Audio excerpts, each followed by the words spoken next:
Syria থেকে কুরাইশদের একটি বাণিজ্যিক কাফেলা আবু সুফিয়ানের নেতৃত্বে মক্কার দিকে আগাচ্ছিল। তখন আবু সুফিয়ানের সন্দেহ হলো যে তার কাফেলার উপর মুসলমানরা আক্রমণ হতে পারে। সে কী করলো, একজন দূতকে মক্কায় পাঠিয়ে তার সাহায্য করার জন্য লোক আসে।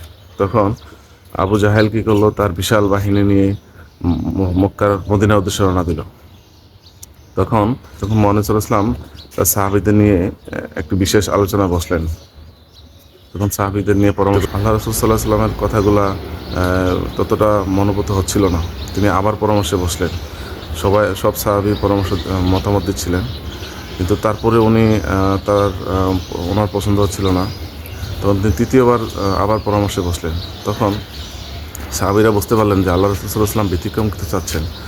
তখন সাদ বিন মুআজ রাদিয়াল্লাহু আনহু দাঁড়ালেন। তখন আল্লাহ রাসূল সাল্লাল্লাহু আলাইহি ওয়াসাল্লাম বললেন, হে রাসূল সাল্লাল্লাহু আলাইহি ওয়াসাল্লাম, আপনি যদি আমাদেরকে বলেন যে ঘোড়া নিয়ে সমুদ্রে ঝাঁপিয়ে পড়তে, আমরা তাই করব। আপনি যদি বলেন যেখানে যেতে সেখানে যাব। আপনার কথায় আমরা লোহিত সাগরের সর্বশেষ প্রান্ত, যেটাকে বলে বারকুল গামাত, ওই জায়গা পর্যন্ত আমরা যাইতে পারবো।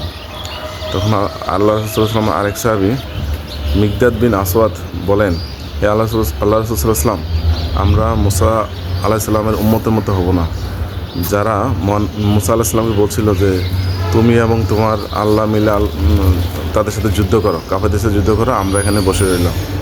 বরং আমরা আপনার ডান দিক থেকে, বাম দিক থেকে, সামনে থেকে এবং পেছন থেকে যুদ্ধ করব।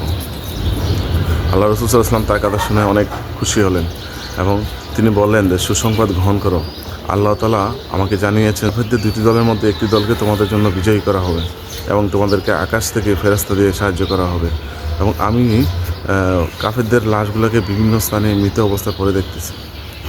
তখন শুরু হলো যুদ্ধের প্রস্তুতি। রমজান মাস, সাহাবী রাদিয়াল্লাহু আনহু সবাই রোজা। তো এদিকে কাফেররা আগে চলে গেলেন যুদ্ধের ময়দানে। আগে যাওয়ার পর তারা যে মাঠের যে প্রান্তে সবুজ শ্যামল, ওই প্রান্তে তারা তাঁবুক গাঁথলেন। যখন সাহাবীরা গেলেন, তখন দেখলেন যে তাদের জন্য যে অবশিষ্ট অংশটা রয়েছে সেটা হচ্ছে বালুমুক্ত একটি মাঠ। তো আল্লাহ রাসূল সাল্লাল্লাহু আলাইহি ওয়াসাল্লামের পরামর্শক্রমে তারা এই বালু মাঠের মধ্যে তাঁবুক গাঁথলেন। তখন সাহাবীরা ছিল অনেক ক্লান্ত, কারণ এর আগে এরকম একটানা রোজা ফরজ হয়নি। 5টাই রমজান মাস ছিল এবং একটানা সাহাবীরা রোজা রাখতেছিল। তারপর একটানা এরকম সফর করতে করতে সাহাবীরা অনেকটা ক্লান্ত ছিলেন।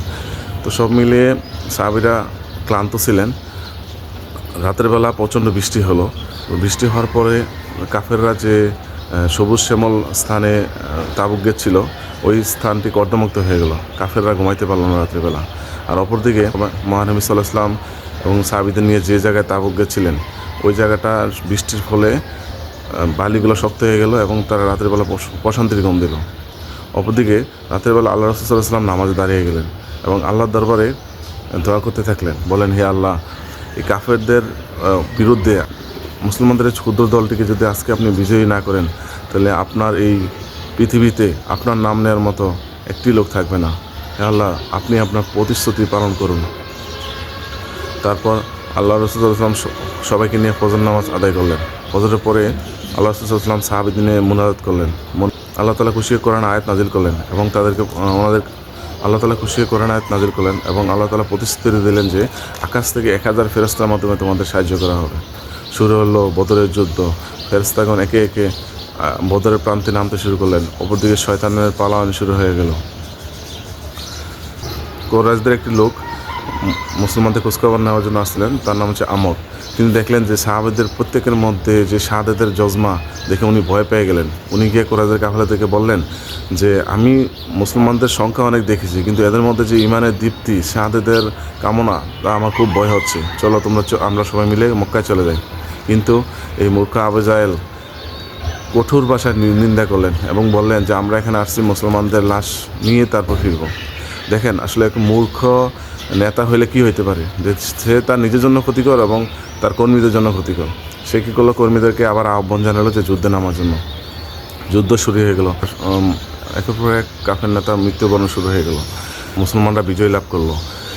এই যুদ্ধে অংশগ্রহণ করেছিলেন মুসলমানদের মাত্র 313 জন, সাথে ছিল 2টি ঘোড়া এবং 70টি ওট। অপরদিকে কাফেরদের ছিল 1000 সৈন্যবাহিনী, 100টি ঘোড়া এবং 700টি ওট।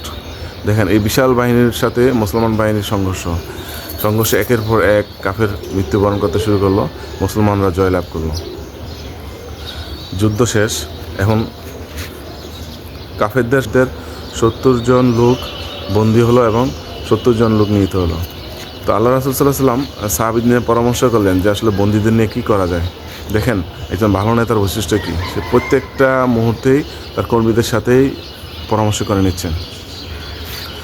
তারপর যারা শিক্ষিত ছিল তাদেরকে বলেছিল একজনের জন্য 10 জনকে শিক্ষিত বানাইতে হবে, এটাই ছিল তার মুক্তিপণ। আর সামান্য কয়েকজন 2 থেকে 3 জন কাফের বন্দীকে মৃত্যুদণ্ড দেওয়া হয়েছিল, তাছাড়া সবাইকে মুক্তিপণের বিনিময়ে ছেড়ে দেওয়া হয়েছিল।